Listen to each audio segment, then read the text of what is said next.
اگر آپ چینل پر پہلی بار آئے ہیں تو ابھی سبسکرائب کر کے بیل آئیکن پریس کریں اور رہیں باخبر۔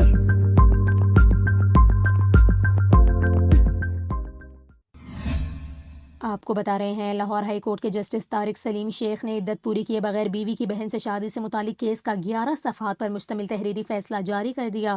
لاہور ہائی کورٹ کی جانب سے عدت پوری کیے بغیر بیوی کی بہن سے شادی کو غیر قانونی قرار دے دیا گیا۔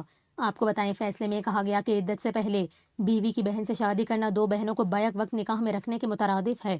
اسلامی شریعت میں کہا گیا کہ ایک شخص دو سگی بہنوں کو بیک وقت نکاح میں نہیں رکھ سکتا۔ عدالتی فیصلے میں کہا گیا کہ علماء متفق ہیں کہ ایک شخص پہلی بیوی کی عدت مکمل ہونے سے قبل اس کی بہن سے شادی نہیں کر سکتا۔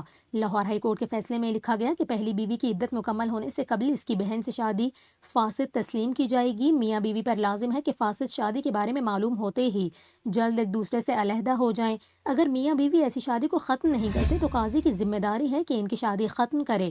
فیصلے میں کہا گیا کہ اگست 2023 کو صابر علی نے اپنے بہنوئی مصور حسین کے خلاف FIR درج کروائی، اور FIR میں کہا گیا کہ بہنوئی نے پہلی بیوی سے نکاح کی موجودگی میں اس کی چھوٹی بہن سے شادی کی۔ بہنوئی مصور حسین کے مطابق اس نے پہلی بیوی کو طلاق دینے کے 9 دن بعد اس کی دوسری بہن سے شادی کی۔ شریعت کے مطابق عدت 9 دن میں پوری نہیں ہوتی۔